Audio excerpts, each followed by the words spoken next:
No matter who wins what on Sunday, the 2016 Academy Awards will forever be known as the White Oscars. Despite the controversy, film fans are expected to tune in for all the trappings of glamour, from the red carpet to the acceptance speeches by those lucky enough to nab a golden statuette. Let's say hello to our guest panel today. I am joined by Jackie Guzda, Barna Donavon, a communications professor at St. Peter's University, Ben Arrendondo, executive director of the New York City Picture Start Film Festival, which runs June 6th through the 8th, and founder of the Tulsa American Film Festival, which is in October. And joining us live via Skype is Fraser Heston, producer, filmmaker, director, and son of my favorite actor of all time, Charlton Heston. Get your dirty hands off me, you damn dirty ape. Every time I talk to you, Fraser, I have to do my impression, but I think I've watched that movie about 30 times. What do you make of the upcoming Oscars, Fraser? You know, it's a different time than when your dad was an actor. You're active in the film scene right now. Are these Oscars kind of ruined by this pall that's cast by this whites-only atmosphere? No, I don't think anything is spoiled by it at all. I think this year's race is a very exciting race. There are a lot of wonderful films nominated. As always, there are a couple of films that are not nominated, and I think some of the controversy has to do with that. Straight Outta Compton and Beasts of No Nation might have been considered. But as you know, the Academy voting is a very specific thing. Only the nominees in each category can vote for nominees in their category. So it's a very, very squirrely kind of voting, and maybe some of that needs to change. And Fraser, it is changing because they're going to change the makeup of the Academy members. You're an Academy member right now. You may or may not be participating and voting on other Oscar events, correct? Well, that's right. We got an email a couple of weeks ago from the Academy saying that they were changing the way in which members can vote. Apparently, if you're inactive, quote, meaning if you have less than 2 feature film credits in your category only, you cannot vote in next year's Oscars. It essentially kicks us out of the Academy. I think it's a mistake. It's an attempt at social engineering. It's heavy-handed, probably illegal, and it doesn't help create diversity, which is what we need to do. Okay, Fraser, we'll be back to you in just a moment. Donovan, let me bring you in on the conversation. Is it Leo's year? That's what everybody seems to be asking. Most likely it is. Good or ill, I'm a Leonardo DiCaprio fan. He's been nominated a lot, 6 nominations. Maybe this might not be his most deserving or great role, definitely, but most likely he will win it. I personally would have given it to him years ago when he was playing Howard Hughes in The Aviator, but most likely, that's where I would put my money, personally. Okay, Ben, you're involved in the film industry. Was this a good year for filmmaking, 2015? I think so. I mean, I think every year, you know, there's new creative and films that are made, and I think that, yeah, definitely it's a good year. I think it is like what you started this segment with, you know, a little scarred this year, but I think that it shouldn't take away from all the work in, you know, in award seasons and, you know, that is going on right now. And there have been many black actors who have been honored in the past in other Academy Awards, but this was 2 years back to back, which I guess was the problem. Well, I think this year is just like almost total exclusion. Right. But I think if you look at the past, you know, 4 or 5 years, there's been a lot of, you know, African American actors that have been nominated and won, and I think, you know, I think it's unfortunate that this happened, and it's probably something that does need to be addressed, and not just for the African American community, but also for all, you know, a total diverse inclusion, meaning like Latino Americans and Asian Americans, and, you know, even women, you know, needs to be included in this conversation. It's not just one, you know, one group. Right, and we're seeing that more, Jackie, particularly in television. We're seeing Empire, we're seeing Black-ish, we're seeing Fresh Off the Boat on television as well, so more minorities are being included. Tell me a little bit what you think the headline is for the Oscars this year.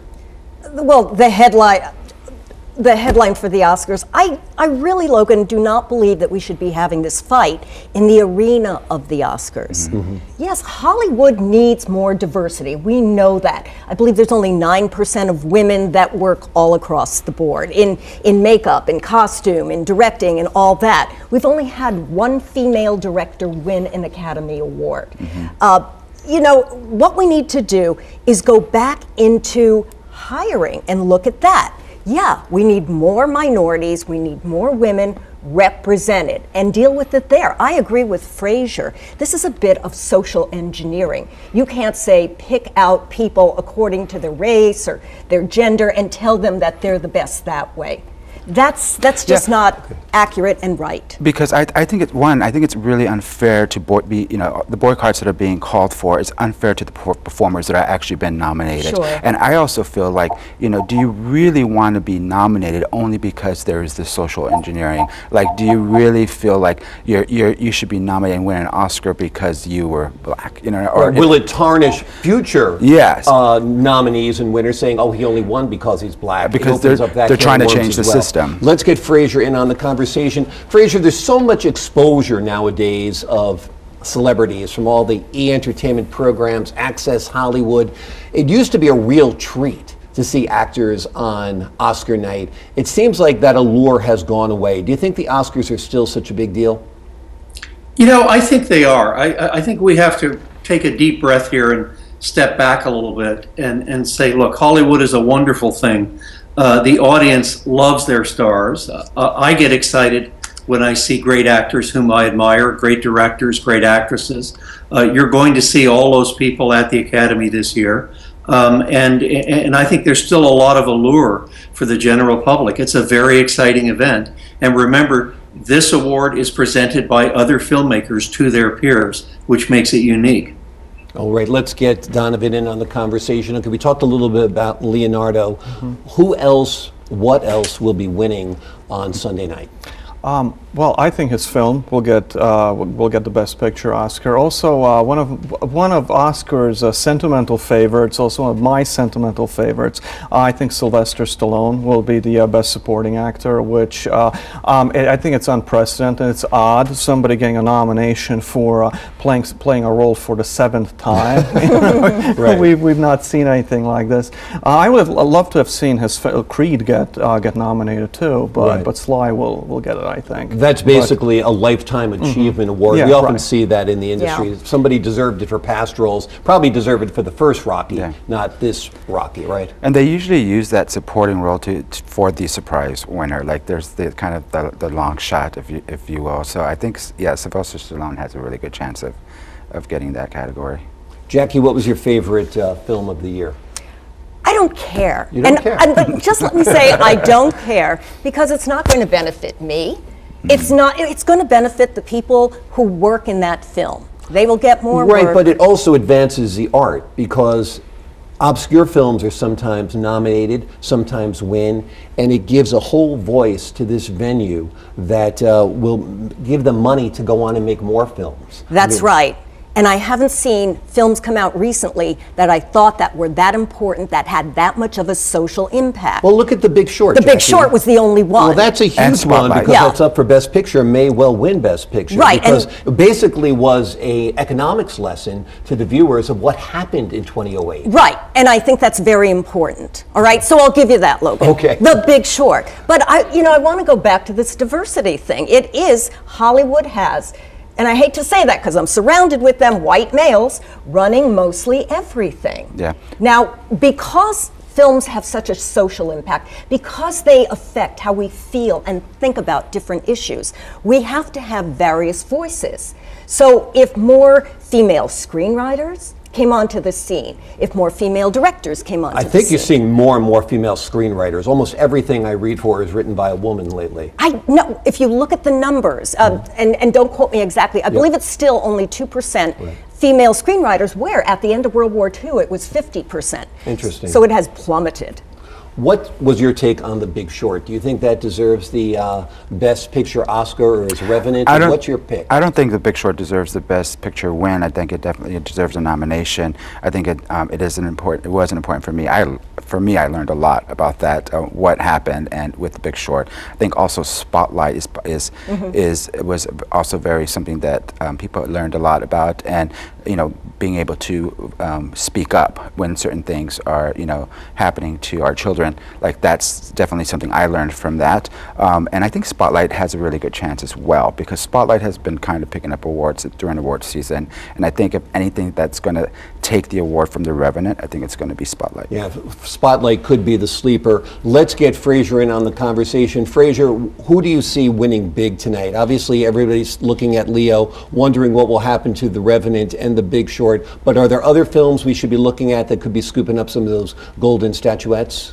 Well, I think Revenant is definitely the Donald Trump of this race, if you will. But the question is, who are the Marco Rubios of the race? I think Spotlight, definitely. Mad Max shouldn't be taken out of the equation. That was a much more interesting film than a lot of us were expecting. And I think likewise George Miller has a good shot at taking a surprise directing nod away from Iñárritu. All right, Fraser, thank you very much for your time and insight. I'm going to give you the last word, Donovan. What will you be looking for tonight? I would be very surprised. Tomorrow night. I keep on saying tonight, tomorrow night. I'm a day ahead of myself. I would be very happy that we brought up Mad Max, if Mad Max were to be a sudden spoiler. And I love the fact that sometimes we have a genre film, like an action film, or The Martian, a science fiction film, getting nominated. So if something like that were to suddenly steal it away from The Revenant, I'd be jumping for joy as a genre fan. That they're well done films. All right, Donovan, Ben, Jackie, Fraser, thank you all for your time. When we come back, it is time for speed reading and speed talking as we fly through the lightning round. More on that.